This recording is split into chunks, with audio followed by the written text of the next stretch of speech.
안녕하세요. 정치유감입니다. 좋아요 눌러주시는 거 잊지 마시고 광고 시청 한 개만 부탁드리겠습니다. 이종섭 귀국에 대해서 요 며칠간의 상황을 보니 국힘과 용산 간 입장 정리가 전혀 안 된 것으로 보입니다. 한동훈이 이틀 전 안양에 가서 최근에 있었던 여러분이 실망하셨던 황상무 수석 문제라든가 이종섭 대사 문제 결국 오늘 다 해결됐다 이렇게 말했죠. 근데 어제 공관장 회의를 급조해서 이종섭이 도둑 귀국을 했는데 그 자리에서 뭐라고 했냐? 제가 임시 귀국한 것은 방산 협력과 관련한 주요국 공관장 회의에 참석하기 위한 것이다. 체류하는 기간 동안 공수처와 일정이 잘 되어서 조사받을 수 있는 기회가 있었으면 좋겠다. 이렇게 얘기했단 말이에요. 전날 한동훈이 안양에서 얘기했던 이종섭이 곧 귀국하기 때문에 국민에게 실망을 안겨드린 문제가 다 해결됐다. 이렇게 말한 것과는 뉘앙스가 완전히 다르죠. 그러니까 한동훈은 국민들께서 수사받으라고 하시니까 여차저차 합의가 돼서 이종섭이 수사를 받기 위해 들어옵니다. 이 문제 국민들 눈높이에 맞춰서 깔끔하게 털었습니다. 근데 이종섭 본인은 일보러 업무차 왔고 이참에 온 김에 수사도 받겠다는 겁니다. 한동훈과 이종섭 양측이 얘기하는 귀국의 목적이 엇갈리죠. 이종섭 문제를 빨리 해결해야 된다고 얘기하는 국힘 내 목소리가 많았잖아요. 그 중에서 상징적인 두 사람이 누구냐면 날리면 봐야 된 김은혜하고 윤석열의 쪽지를 꺼내가지고 읽을 정도로 복심이라고 하는 이용이에요. 김은혜가 출마한 분당을 지역에서 민주당 김병욱 의원이 3선에 도전하는 거지만 분당은 여하튼 민주당에게는 너무 험지라 사실 21대 총선 때도 경선을 신청한 사람이 없어가지고 김병욱 의원이 단수공천 된 거예요. 게다가 당시에 선거 한 달 전 여론조사에서 민주당 지지율이 약 10% 정도 통합당에 지고 있어서 여기는 분위기가 좋지 않았죠. 결과도 겨우 2.8% 차이밖에 안 났어요. 이번에도 역시 김병욱 의원이 낙승한다고 장담하는 거는 쉽지 않지만 여하튼 김은혜가 벌써부터 지고 있는 여론조사들이 나오고 있습니다. 그러니까 김은혜가 페이스북에 뭐라고 글을 올렸냐면 이종섭 호주 대사는 즉시 귀국하여 공수처 조사에 임하길 바란다. 공수처의 수사 일정을 조사 대상자에게 맞출 순 없다. 국민 눈높이에 맞지 않는다. 좀 세게 얘기했죠. 그러니까 김웅이 이거를 보고 바로 조롱을 했습니다. 다시 한번 들어봐 주시라고 일갈하시던 날리면 김은혜 대변인께서도 이종섭 전 장관의 귀국을 종용하고 있다. 역시 표 앞에는 장사 없다. 장사 없지. 제가 어제 얘기해 드렸다시피 금배지 달라고 그 연병들을 떨었는데 그리고 윤석열의 호위무사라고 하는 이용이 출마한 지역구가 하남갑이에요. 하남이 분구가 돼가지고 하남갑, 을 두 개로 쪼개졌는데 하남갑은 감일지구 토박이 주민들이 모인 구도심이에요. 하남을이 신도시 위주 지역인데 상대적으로 구도심에 오래 사셨던 분들이 많으니까 신도시에 비해서 연령대가 높으니까 보수 지지세도 상당히 높겠죠. 근데 여기에 나가는 민주당의 후보가 추미애 장관이거든요. 솔직히 체급 차이는 상당하죠. 그런 와중에 분당 갑은 이광재 안철수 또이또이 나오지 김은혜는 밀리지 이용도 불안하단 말이에요. 그래서 이용이 라디오에 나와서 이종섭 호주대사도 충분히 수사를 받거나 아니면 빨리 귀국해서 본인의 입장을 표명해야 하지 않을까 생각한다. 근데 어제 동아일보가 오피셜로 밝히기를 윤 대통령은 사흘 전만 해도 당선인 대변인을 지낸 김은혜 전 홍보수석, 캠프 수행실장이던 이용 의원 등의 황수석 사퇴, 이 대사 조기 귀국 입장에 격노한 것으로 알려졌다. 일부에게는 직접 전화해 진위를 확인한 것으로 전해졌다. 시즌 제4호 경로이긴 한데 어쨌든 그러니까 김은혜하고 이용을 꼭 집어서 이런 논평까지 나오는 거예요. 이용, 김은혜 이 사람들은 대통령과 당 사이에서 조율을 해야 하는 사람들인데 얘네들까지 대놓고 목소리를 내면 유권자들이 보기에 뭔가 아싸리판 같은 그런 느낌을 주지 않겠느냐. 저분들이 이해가 안 간다. 대충 그런 얘기입니다. 아니 그러면 국힘 전체가 이종섭 사퇴로 밀어붙이던가. 근데 또 윤재욱은 이종섭 보고 도피는 악의적 프레임이라고 하고 이해움도 이종섭이 뭘 잘못했냐고 하고 이러는 상황인데 내가 국힘 지지자면 미쳐버리죠. 심지어 어제 대통령실은 정치에서 이치에 맞추다 보면 때로는 질 수도 있다. 명분도 없이 지는 것이 더 큰 패배다. 그러니까 이 얘기는 이종섭을 내보낸 거는 적법한 절차에 따라서 한 거다. 맞는 걸 맞다고 해서 져야 되는 거면 지겠다. 니들 급하다고 내 인사권 침범하지 마라. 이 뜻이죠. 선거에서는 똘똘 뭉치는 단일 대우를 유권자들에게 보여주는 게 진짜 중요해요.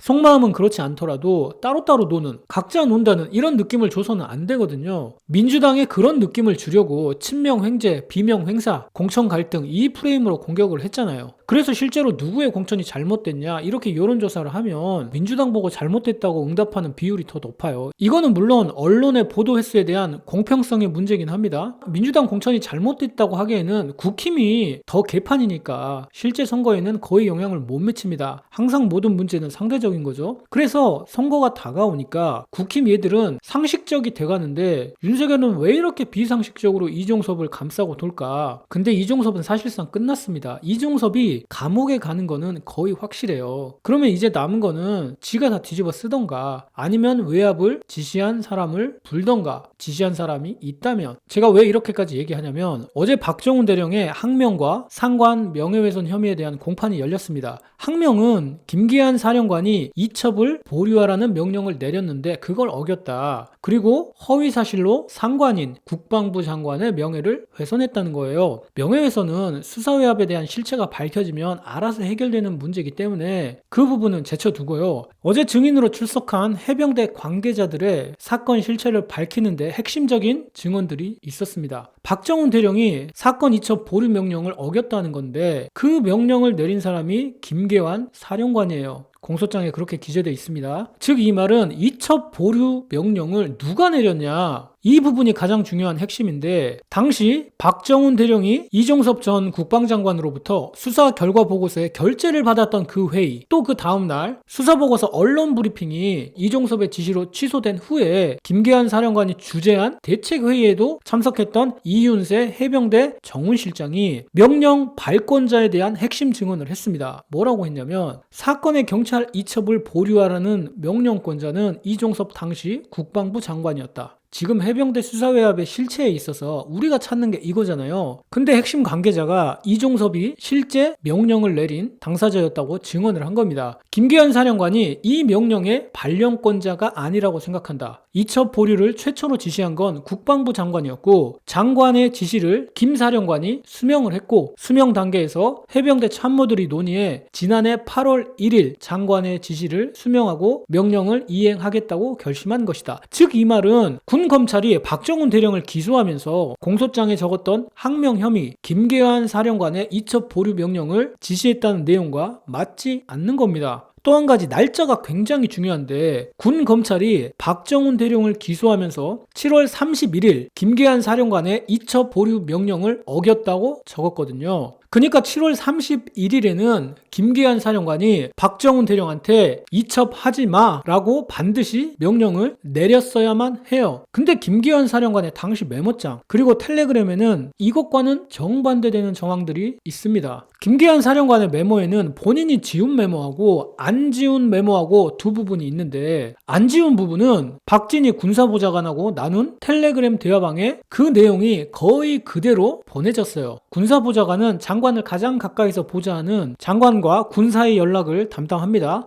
즉 이 말은 텔레그램 메시지를 보내기 전에 메모장에 생각을 정리했다는 얘기죠. 텔레그램에 보낸 메시지를 잠깐 읽어보면 군사보좌관님 이 문제와 관련해 먼저 문자 드리고 장관님과 통화를 해야 할 것 같습니다. 1. 이첩 시기는 장관님 귀국 후 지침받고 하겠습니다. 예상되는 문제점은 내일 10시 경찰청에 이첩하기로 돼 있어 기자들이 예의주시 중으로 추측성 기사, 외압, 수사 미진 등 보도 예상, 유가족에게도 설명해야 하는데 어려움 있음. 2. 수사단 수사 결과를 어제와 오늘 다시 확인했는데 문제점 미식별, 문제가 없다는 거죠. 3. 건의, 해병대 수사단 조사 결과를 조사본부로 이첩해 재검토 논의. 이렇게 실제로 보냈습니다. 메모장 내용 그대로. 그러면 썼다 지운 내용은 뭘까? 지워진 내용을 복원해보니까 장관님 제가 책임지고 넘기겠다 내일 이게 무슨 뜻일까요? 사건 타임라인을 간략하게 정리하면 7월 30일에 이종섭 장관이 해병대 수사단의 수사 결과와 경찰 이첩 계획을 결재하고 하루 만인 7월 31일 사건 이첩 보류를 지시하고 8월 2일 해병대 수사단이 사건을 경찰로 넘겼는데 군 검찰이 회수해오죠. 그러면 김계환 사령관이 장관님 제가 책임지고 넘기겠다 내일 이 얘기는 이 메모가 8월 1일에 작성됐다는 거예요. 왜? 실제로 8월 2일에 경찰에 넘겼으니까. 즉 이 말은 8월 1일까지도 김계환 사령관은 수사 결과 보고서가 문제가 없다고 생각했고, 또 제가 책임질 테니 내일 원래 계획대로 사건을 경찰에 넘기게 해달라, 이 생각이었다는 거죠. 김기한 사령관이 생각은 했는데 결국 이종섭 장관에게 보내지는 못한 진짜 속마음으로도 볼 수 있는 거죠. 메모에서 지웠으니까. 그러니까 군 검찰이 박정훈 대령을 기소한 혐의는 박정훈 대령이 7월 31일이에요. 김기한 사령관의 이첩 보류 명령을 어겼다인데, 이 논리가 핵심 관계자의 증언, 그리고 김기한 사령관의 메모, 텔레그램 메시지 등의 증거로 박살이 난 겁니다. 한 명이 아니라 당시 이첩 보류 지시가 내려진 후에 해병대 사령부에서 열린 대책회의에 참석했던 김화동 해병대 사령관 비서실장도 장관으로부터 이첩 보류 지시를 받았다. 장관이 보류하라고 지시했는데 수사단장은 이첩하라고 주장했다. 이렇게 증언했습니다. 많은 분들이 놓치고 있었던 부분이셨을 텐데, 그 이첩 보류 명령을 누가 내렸냐? 그게 굉장히 중요한 거고, 박정훈 대령을 항명으로 집어넣기 위해서는 김계한 사령관의 명령이었다고 공소장을 작성할 수밖에 없었던 거죠. 즉 명령의 출발점이 이종섭이 되면 절대 안 되는 거예요. 만약에 이종섭이 명령을 했으면 상식적으로 그 명령이 윤석열의 외압에 의한 것이라고 봐도 무방하니까. 그래서 이종섭까지는 다 왔다. 근데 이종섭이 귀국하면서 공항에서 뭐라고 했습니까? 저와 관련한 의혹들에 대해서 이미 수차례 사실이 아니라는 부분을 분명히 말했다. 이런 의혹에 대한 질문은 말씀드리지 않겠다. 그래서 제가 전에 이런 얘기 드렸잖아요. 내가 국힘 당대표면 이종섭 절대 안 들어오게 한다고. 이게 더 이슈만 돼서 악재로 작용하지 사그라들지가 않습니다. 그래서 결론은 정해졌다. 어떻게? 범야권 200석 얻어가지고 최상병 특검 통과시키면 바로 탄핵각이다. 왜? 탄핵은 대통령의 위법이 반드시 확인되어야 하거든요. 그래서 제가 누차 윤석열이 탄핵되면 이 최상병 수사외압이 직방이라고 말씀드렸던 겁니다. 여하튼 뭐가 됐든 간에 이종섭 귀국은 국힘에게도 정말 안 좋은 선택이다. 그리고 윤석열은 필사적으로 감출 수밖에 없다. 조국 대표가 얘기했던 대로 모든 것은 부메랑입니다. 오늘 내용은 여기까지고요. 저는 정치유감이었습니다.